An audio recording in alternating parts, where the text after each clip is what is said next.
Hello students, आप सभी का मेरे यूट्यूब चैनल जियो प्लेनेट कॉर्नर पर हार्दिक स्वागत है। करंट अफेयर्स की सीरीज़ में हम कुछ महत्वपूर्ण बिंदुओं पर चर्चा कर रहे थे और उसी सीरीज़ को आगे बढ़ाते हुए आज एक और महत्वपूर्ण टॉपिक की हम चर्चा करते हैं, जो कि राष्ट्रीय स्तर पर बहुत ही महत्वपूर्ण टॉपिक है। एग्ज़ाम पॉइंट ऑफ व्यू से किस तरह से क्वेश्चन बनने की संभावना है, उसकी भी हम चर्चा करेंगे और टॉपिक को अच्छी तरह से एनालिसिस करेंगे और देखेंगे कि टॉपिक में कहाँ से क्वेश्चन पूछने की संभावनाएं बन सकती है। यदि आप इस चैनल पर नए हैं तो इसे लाइक, शेयर और सब्सक्राइब करें और अपने मित्रों को भी ज़्यादा से ज़्यादा शेयर करें, ताकि दूर दराज बैठे उन विद्यार्थियों को ये वीडियो पहुंच सके और उसका लाभ उन्हें मिल सके।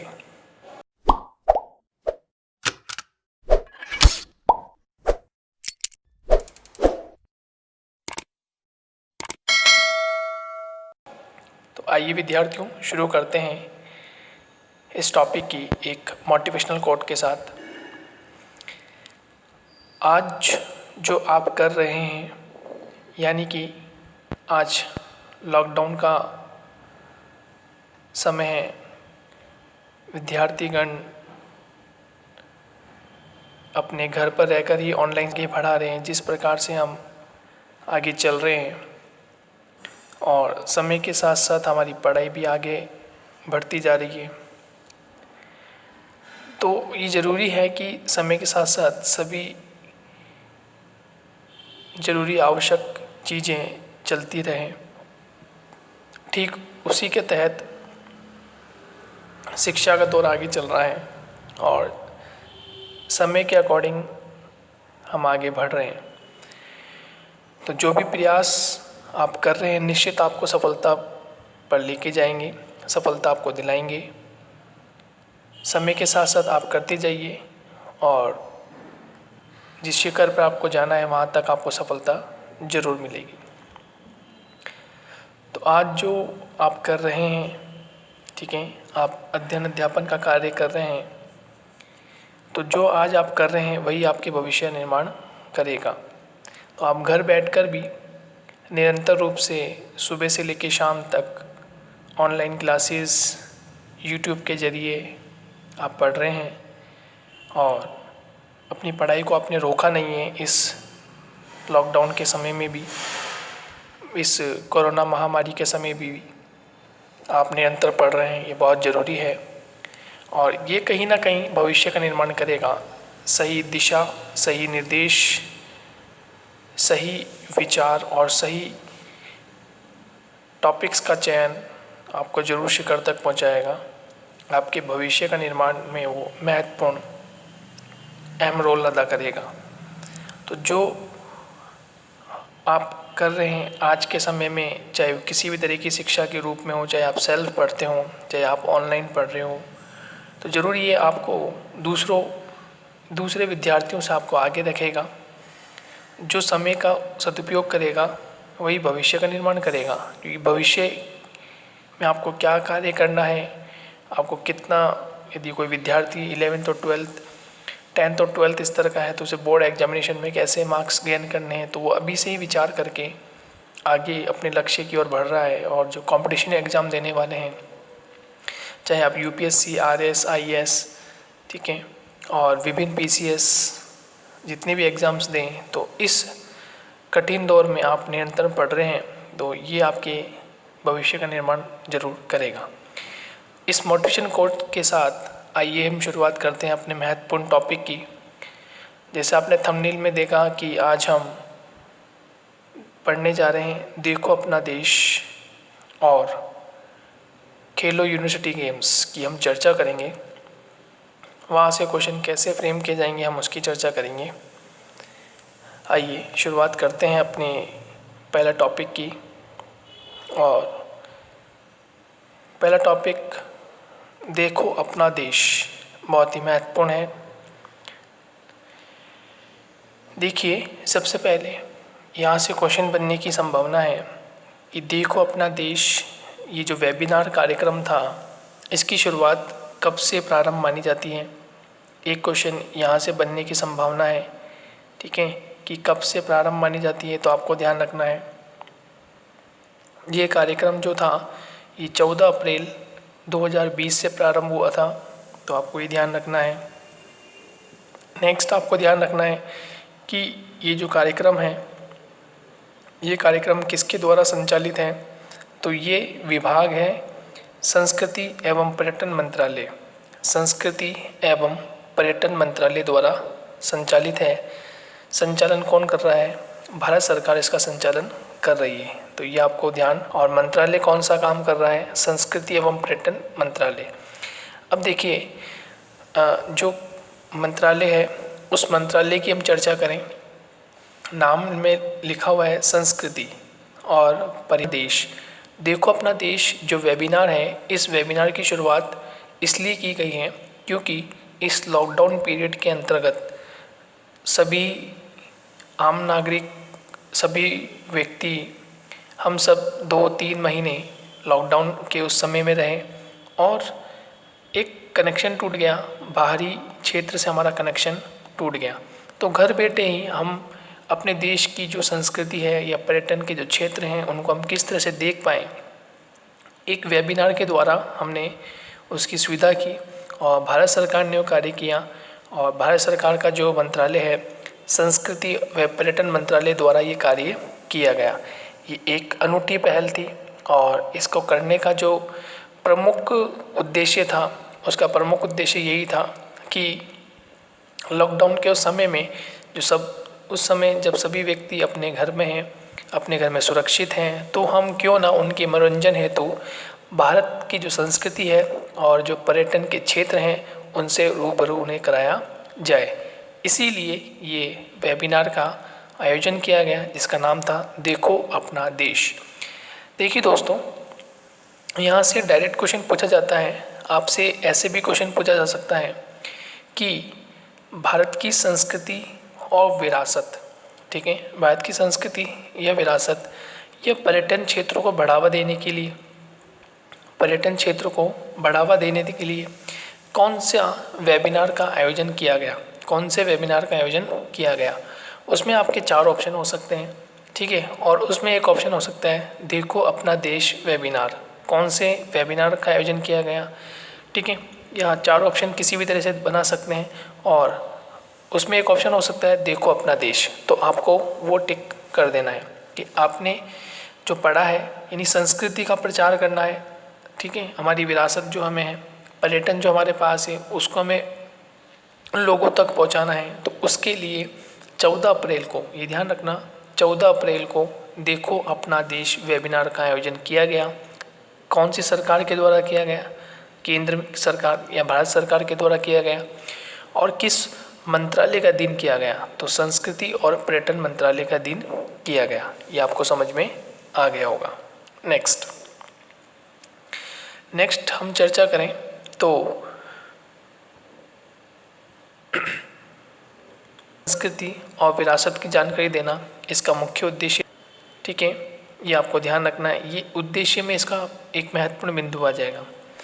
भारतीय नागरिकों की रुचि पर्यटन के क्षेत्र की ओर तथा लोगों को घर बैठे भारत की सांस्कृतिक विरासत के दर्शन व जानकारी उपलब्ध हो सकेगी। देखिए, मैंने आपको बताया था कि लॉकडाउन के समय में भारतीय नागरिकों की रुचि बढ़े पर्यटन के क्षेत्र में, ठीक है, और लोगों को घर बैठे ही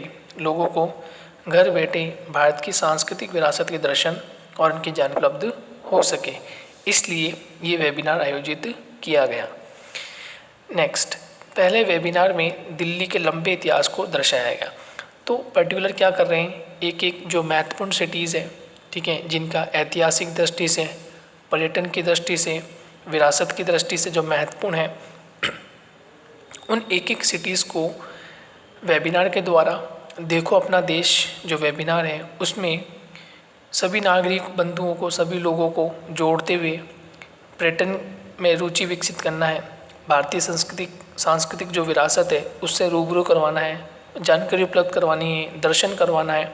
तो इसके तहत जो पहला वेबिनार था उसमें दिल्ली के लंबे इतिहास को दर्शाया गया। तो आपसे एक क्वेश्चन ये भी पूछ सकता है कि जो प्रथम वेबिनार हुआ उस प्रथम वेबिनार में कौन से शहर के इतिहास को दर्शाया गया। ठीक है, ये बहुत इंपॉर्टेंट वेबिनार है। उस प्रथम सबसे पहले कौन से सिटी या शहर या प्रमुख स्थल को दर्शाया गया, उसके इतिहास को दर्शाया गया। तो आपको ध्यान रखना है दिल्ली के लंबे इतिहास को दर्शाया गया। अब देखिए, इस टॉपिक में सबसे महत्वपूर्ण जिस पर क्वेश्चन बनने की अति संभावना है वो है शीर्षक। वो क्या है? शीर्षक। तो आप इसका विशेष ध्यान रखें। और शीर्षक क्या है? सिटीज़ शीर्षक है city of cities, city of cities, Delhi's personal diary. बहुत ही महत्वपूर्ण है। City of cities, city of cities, Delhi's personal diary, Delhi's personal diary. तो इस वेबिनार में हम क्या देखते हैं? सबसे पहली बात, भारत सरकार के द्वारा संस्कृति एवं पर्यटन मंत्रालय द्वारा ये आयोजित किया गया। नेक्स्ट पॉइंट इसमें यह है कि अतुल्य भारत की संस्कृति और विरासत की गहरी जानकारी इसमें दी गई। उसके पश्चात भारतीय नागरिकों की रुचि पर्यटन के क्षेत्र में बढ़े और लोगों को घर बैठे ही सांस्कृतिक विरासत का दर्शन हो सके और उनकी जानकारी उपलब्ध हो सके। इसका एक महत्वपूर्ण उद्देश्य ये रहा। नेक्स्ट उद्देश्य क्या था कि पहले वेबिनार में दिल्ली के लंबे इतिहास को दर्शाया गया। तो पहले वेबिनार में दिल्ली के लंबे इतिहास को दर्शाया गया, ये इसके लिए एक महत्वपूर्ण था। शीर्षक महत्वपूर्ण है कि इसका शीर्षक क्या था? तो सिटीज़ ऑफ सिटीज़, इसका जो शीर्षक था वो शीर्षक था सिटीज़ ऑफ, जो इसका शीर्षक रहा वो था cities of cities, Delhi's influence of culture, Calcutta influence of culture. तो दूसरी श्रृंखला का शीर्षक भी आपको ध्यान रखना है।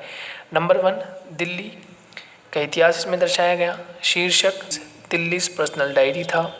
दूसरी श्रृंखला का शीर्षक कलकत्ता इन्फ्लुएंस ऑफ कल्चर रखा गया। तो ये आपको ध्यान रखना है, बहुत ही इम्पोर्टेंट है, महत्वपूर्ण है। नेक्स्ट हम चर्चा करें तो हमें इस वेबिनार के माध्यम से भारत की विविध उल्लेखनीय इतिहास को प्रदर्शित करना रहा, जिसमें व्यंजनों, नृत्य, स्मारकों, कला, त्यौहार, भारतीय सभ्यता को शामिल किया गया है।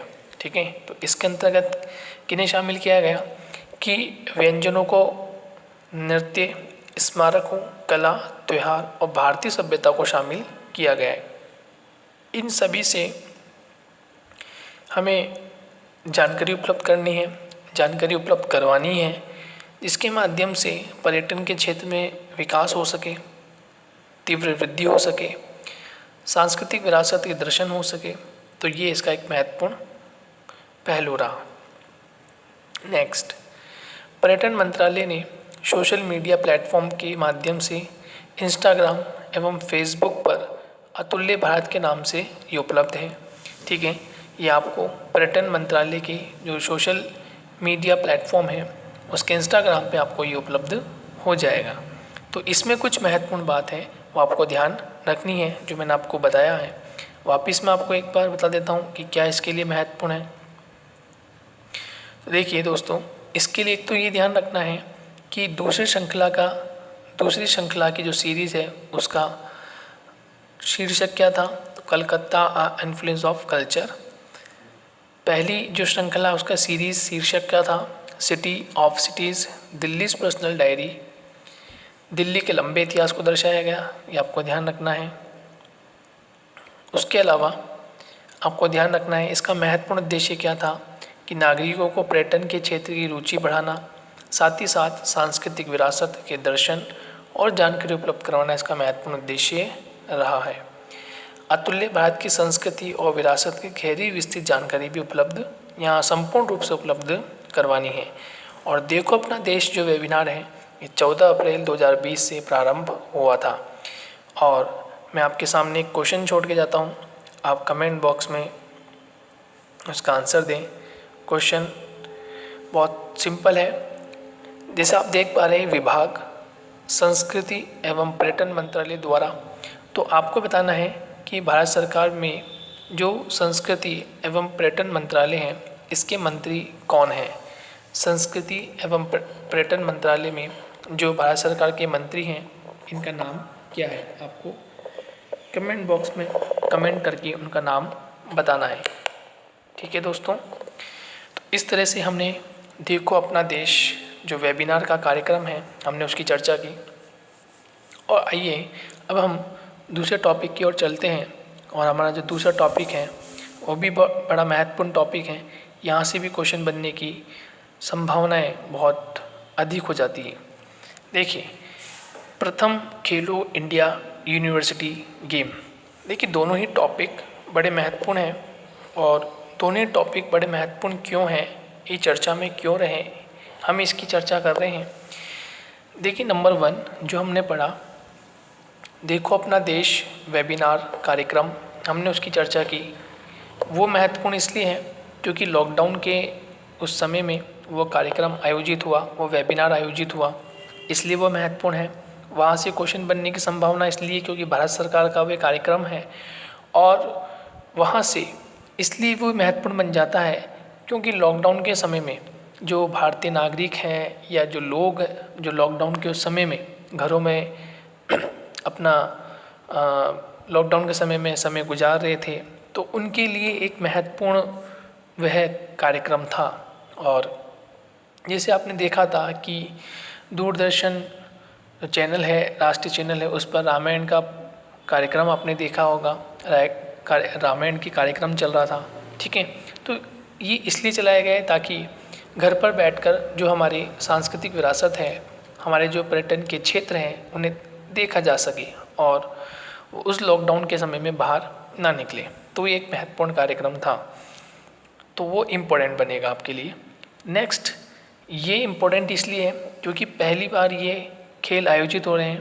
प्रथम खेलो इंडिया यूनिवर्सिटी गेम महत्वपूर्ण है, प्रथम बार आयोजित हुए, इसलिए यहाँ से भी क्वेश्चन बनने की संभावना है।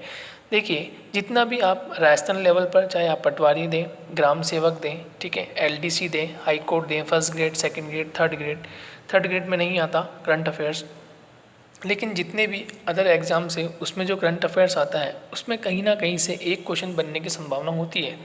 क्योंकि अक्सर होता क्या है कि जो एग्जामिनर होते हैं वो मोस्ट जो हाईलाइट टॉपिक हैं उसको ज़रूर कवर करते हैं, और उसका चाहे एक पॉइंट कवर करें लेकिन ज़रूर करते हैं। यदि वो बहुत ज़्यादा इम्पोर्टेंट है और चर्चा का विषय है तो वो ज़रूर एग्जामिनेशन पेपर में छप जाता है। देखिए, इसकी हम चर्चा करते हैं। संस्करण की हम बात करें तो इसका जो एडिशन था, जो संस्करण है, ये कौन सा संस्करण आपसे पूछा जा सकता है, तो ये पहला संस्करण है। कौन सा संस्करण है? पहला संस्करण है। दूसरा, आयोजन तिथि 22 फरवरी से 1 मार्च 2020, ये महत्वपूर्ण है। तीसरा, आयोजन स्थल कहाँ है, तो बहुत ही महत्वपूर्ण। आपसे ये नहीं पूछेगा कि खेलो इंडिया यूनिवर्सिटी गेम का संस्करण कौन सा था, प्रथम था, द्वितीय था। को ध्यान रखना है कि कौन सा था, तो प्रथम था। कौन सा था? प्रथम, ठीक है। लेकिन अब कहाँ था, मेज़बानी कौन से राज्य ने की या कौन से शहर ने मेज़बानी की, ये इसमें महत्वपूर्ण होने जा रहा है। देखिए दोस्तों, मेज़बानी की हम बात करें तो Kalinga institute of industrial technology, Bhubaneswar, ध्यान रखना, भुवनेश्वर किसकी राजधानी? उड़ीसा राज्य की राजधानी है। तो राज्य आपसे पूछें कि कौन से राज्य ने किया, तो आपका आंसर क्या हो जाएगा? उड़ीसा राज्य ने। कौन से शहर ने? तो भुवनेश्वर। और कहाँ आयोजन हुआ, तो आयोजन स्थल क्या था? KIIT, institute of industrial technology, ठीक है। यहाँ इसका शुभारंभ किया गया और 22 फरवरी से लेकर 1 मार्च 2020 तक प्रथम खेलो इंडिया यूनिवर्सिटी गेम्स चले। अब नेक्स्ट, उद्घाटनकर्ता कौन थे, तो उद्घाटनकर्ता प्रधानमंत्री नरेंद्र मोदी जी द्वारा वीडियो लिंक के माध्यम से, क्योंकि वीडियो लिंक के माध्यम से यह कार्यक्रम लॉन्च किया गया, ठीक है। और कुल प्रतिस्पर्धाएं कितनी थी? 17। एक क्वेश्चन ये भी इम्पोर्टेंट है, कि आपसे पूछा जा सकता है कि कुल प्रतिस्पर्धाएं कितनी थी? 17। कुल प्रतिस्पर्धा कितनी थी? 17। इम्पोर्टेंट ये कि मेज़बानी किसने की? तो मेज़बानी किसने की? कलिंगा टेक्नोलॉजी के IIT, ठीक है। कहाँ पर है? भुवनेश्वर, उड़ीसा। तो ये महत्वपूर्ण है। और कौन सा संस्करण है? तो पहला संस्करण है। कौन सा संस्करण है? पहला। उसके बाद नेक्स्ट हम चर्चा करते हैं कि इस प्रथम खेलो यूनिवर्सिटी गेम्स जो थे, इसमें पहला पदक कौन सी यूनिवर्सिटी ने जीता, या प्रथम स्थान पर कौन सी यूनिवर्सिटी रही? तो बहुत ही इम्पोर्टेंट है, और वो यूनिवर्सिटी है पंजाब विश्वविद्यालय। वो यूनिवर्सिटी है पंजाब विश्वविद्यालय, महत्वपूर्ण है। तो कौन सी यूनिवर्सिटी को प्रथम पुरस्कार मिला? प्रथम पुरस्कार मिला पंजाब विश्वविद्यालय को। किसको मिला? पंजाब विश्वविद्यालय को। इसने कुल कितने स्वर्ण जीते? 17 स्वर्ण, 19 रजत और 10 कांस्य के साथ कुल पदकों की संख्या कितनी थी? 46। देखिए ये भी दोस्तों इम्पोर्टेंट है। ऐसे पूछा जा सकता है कि जो प्रथम स्थान पर रही पंजाब विश्वविद्यालय है, ठीक है, खेलो यूनिवर्सिटी गेम्स में जो प्रथम स्थान पर विजेता के रूप में यूनिवर्सिटी रही पंजाब विश्वविद्यालय, उसने कुल कितने पदक जीते? उसने कुल कितने पदक जीते? 46। कुल कितने पदक जीते? 46। दोस्तों ये भी महत्वपूर्ण, पदक जीते 46, ये भी महत्वपूर्ण है। नेक्स्ट, दूसरे स्थान पर कौन रहा? दूसरे स्थान पर सावित्रीबाई फूले, पुणे यूनिवर्सिटी। दूसरे स्थान पर सावित्रीबाई फूले, पुणे यूनिवर्सिटी दूसरे स्थान पर रही। तो ये भी आपके लिए महत्वपूर्ण है। नेक्स्ट चर्चा करें तो तीसरे स्थान पर कौन रहा? तीसरे स्थान पर पंजाबी यूनिवर्सिटी पटियाला। पंजाबी यूनिवर्सिटी पटियाला ये तीसरे स्थान पर रही। तो प्रथम स्थान पर पंजाब विश्वविद्यालय, ये आपको ध्यान रखना है। दूसरे स्थान पर सावित्रीबाई फूले यूनिवर्सिटी, ये दूसरे स्थान पर रही। और तीसरे स्थान पर पंजाबी यूनिवर्सिटी पटियाला, ये तीसरे स्थान पर रही। तो जो प्रथम जो यूनिवर्सिटी थी उसका नाम था पंजाब विश्वविद्यालय, और इसने कुल कितने पदक जीते? तो आपको ध्यान रखना है, इन्होंने कुल 46 पदक अपने नाम किए। तो ये आपके लिए महत्वपूर्ण है। और देखिए दोस्तों, एक और सबसे महत्वपूर्ण चीज़ मैं आपको बताने जा रहा हूँ, जो कि हाईलाइट तो है लेकिन कहीं इसकी चर्चा नहीं हुई, तो बहुत ही इम्पोर्टेंट मैं बता रहा हूँ आपको। अभी आपको पता है कि 29 अगस्त के दिन हमने खेल दिवस मनाया है। खेल दिवस, राष्ट्रीय खेल दिवस। और आपको पता है राष्ट्रीय खेल दिवस क्यों मनाया जाता है? 29 अगस्त को मेजर ध्यानचंद जी की जयंती के अवसर पर ये राष्ट्रीय खेल दिवस मनाया गया है। और राष्ट्रीय खेल दिवस के तहत हम चर्चा करें तो एक पदक है, उस पदक का नाम मैं यहाँ लिख देता हूँ। उसका नाम है मौलाना अब्दुल कलाम आज़ाद ट्रॉफ़ी। मौलाना अब्दुल कलाम आज़ाद ट्रॉफ़ी 2020, ठीक है। मौलाना अब्दुल कलाम आज़ाद ट्रॉफ़ी 2020। देखिए यहाँ से क्वेश्चन बनने की संभावना बहुत इम्पोर्टेंट है, वेरी वेरी इम्पोर्टेंट, कि मौलाना अब्दुल कलाम आज़ाद ट्रॉफ़ी 2020 किस यूनिवर्सिटी को दिया है? किस यूनिवर्सिटी को दिया है? ध्यान रखना, जो प्रथम खेलो यूनिवर्सिटी गेम्स में जो प्रथम यूनिवर्सिटी रही, यानी कि पंजाब यूनिवर्सिटी, इस यूनिवर्सिटी को मौलाना अब्दुल कलाम आज़ाद ट्रॉफ़ी 2020 से सम्मानित किया गया है। ये महत्वपूर्ण है, वेरी वेरी इम्पोर्टेंट है। आप इसको स्क्रीनशॉट से या इसको जहां आप करंट अफेयर्स के नोट्स बनाते हैं वहां आप इसको लिख लीजिए, बहुत ही महत्वपूर्ण है। मौलाना अब्दुल कलाम आज़ाद ट्रॉफ़ी 2020 किस यूनिवर्सिटी को प्रदान की गई है? ध्यान रखना, 2020 किस यूनिवर्सिटी को प्रदान की गई है, ये महत्वपूर्ण है।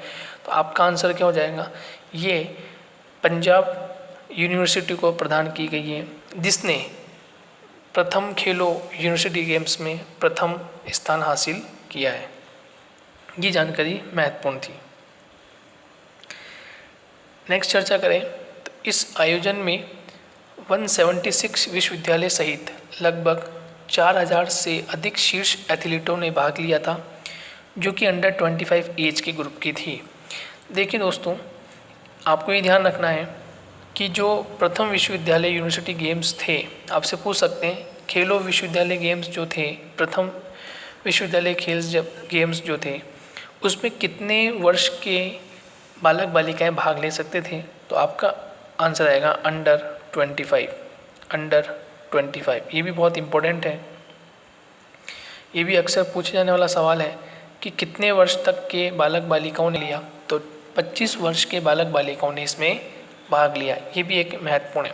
और कितनी यूनिवर्सिटी ने भाग लिया? 176 यूनिवर्सिटीज़ के लगभग 4000 एथलीटों ने, खिलाड़ियों ने इसमें भाग लिया। तो कितने लोगों ने भाग लिया, कितने वर्ष के खिलाड़ियों ने भाग लिया? 25 वर्ष के खिलाड़ियों तक के लोग, 25 वर्ष के खिलाड़ियों ने भाग लिया, ये महत्वपूर्ण है। नेक्स्ट, खेलों का शुभारंभ कटक के जवाहरलाल नेहरू स्टेडियम में प्रारंभ हुआ। भारत की स्टार धाविका दूती चंद, देखिए महत्वपूर्ण है, और आज मैं इस टॉपिक को पढ़ा रहा हूँ तो आपको पता है दूती चंद, ये नाम आपने सुना है। दूती चंद को हाल ही में अर्जुन पुरस्कार से सम्मानित किया गया है। आपको पता है दूती चंद जो भारत की स्टार धाविका है, दूती चंद को अर्जुन अवार्ड से सम्मानित किया गया है, जो अभी 29 अगस्त को खेल दिवस के रूप में दिया गया है। तो इन्होंने KIIT यानी Kalinga institute of industrial technology का प्रतिनिधित्व किया और 100 व 200 मीटर की दौड़ में स्वर्ण पदक जीता। 100 और 200 मीटर की दौड़ में स्वर्ण पदक जीता। तो ये कुछ महत्वपूर्ण जानकारी थी। एक बार मैं फिर आपको बताता हूँ कि क्या क्या इसमें महत्वपूर्ण है जो आपको याद रखना है। नंबर 1 कि दूती चंद को अभी हाल ही में 29 अगस्त को राष्ट्रीय खेल दिवस के उपलक्ष्य में इन्हें अर्जुन अवार्ड से सम्मानित किया गया है। दूसरा इम्पोर्टेंट है कि जो प्रथम खेलो यूनिवर्सिटी गेम थे उसमें कितने वर्ष के खिलाड़ी ने भाग लिया? तो अंडर 25 वर्ष के खिलाड़ियों ने भाग लिया। उसके बाद आपको ये 3 इम्पोर्टेंट बातें ध्यान रखनी है कि प्रथम स्थान पर कौन रहे। प्रथम स्थान पर पंजाब विश्वविद्यालय जिन्होंने 46 पदक हासिल किए, और पंजाब विश्वविद्यालय को मौलाना अब्दुल कलाम आज़ाद ट्रॉफी 2020 से भी सम्मानित किया गया। ठीक है, नेक्स्ट है दूसरे स्थान पर कौन रहा? दूसरे स्थान पर पुणे यूनिवर्सिटी, सावित्रीबाई फुले पुणे यूनिवर्सिटी ने दूसरा स्थान प्राप्त किया, और तीसरे स्थान पर पंजाबी यूनिवर्सिटी पटियाला ने तीसरा स्थान प्राप्त किया। तो ये एक महत्वपूर्ण जानकारी आपके साथ मैंने साझा की। कुल प्रतिस्पर्धाएं, कुल इवेंट कितने थे? 17, ये आपको ध्यान रखना है। पहला इवेंट था ये आपको ध्यान रखना है। पहला इसका एडिशन था खेलो इंडिया यूनिवर्सिटी गेम्स का, जो कि कहाँ आयोजित हुआ? भुवनेश्वर, उड़ीसा राज्य भुवनेश्वर की कैपिटल, वहाँ ये आयोजित हुआ। और इम्पोर्टेंट मेजबानी Kalinga institute of industrial technology के द्वारा की गई। ये आपको जो इसमें मुख्य बातें हैं वो आपको ध्यान रख लेनी है। वो जो मुख्य बातें हैं वो मैंने आपको बता दी है। तो इसी तरह से हम करंट अफेयर्स से जुड़े रहेंगे, back to back current affairs, चाहे वो इंटरनेशनल लेवल की हो, चाहे वो नेशनल लेवल की हो, चाहे वो राष्ट्रीय लेवल की हो। हम तीनों ही लेवल की करंट अफेयर्स से पर चर्चा करते रहेंगे, महत्वपूर्ण टॉपिक डिस्कस करते रहेंगे। आप इसी तरह से बने रहें। यदि आपको ये वीडियो पसंद आए उसे लाइक शेयर सब्सक्राइब जरूर करें, और अपने दोस्तों को ज़रूर शेयर करें, ताकि जो विद्यार्थी तैयारी कर रहे हैं उन तक ये मैटर पहुंच सके, और अच्छे से अच्छा मैटर देने की हम कोशिश करते रहेंगे। और दोस्तों, चैनल पर रीट और सीटेट से संबंधित जो बैचेज़ हैं वो भी चल रहे हैं, और स्पेशली 12th क्लास ज्योग्राफी से संबंधित जो हमारे विद्यार्थी हैं, जो लॉकडाउन के समय में अपना अध्ययन कर रहे हैं और विद्यालय नहीं खुलने के कारण हम कक्षा 12 की ज्योग्राफी स्पेशल, जो ज्योग्राफी की पाठ्य पुस्तक है, हम चैप्टर वाइज हम उसका भी अध्ययन करवाते हैं। तो आप अपने जो छोटे बहन भाई हैं आप उनको बताएं, उनको जोड़ें, ताकि वो भी उसका लाभ प्राप्त कर सकें। आज के लिए सिर्फ इतना ही, कल वापस मिलते हैं। जब तक के लिए धन्यवाद।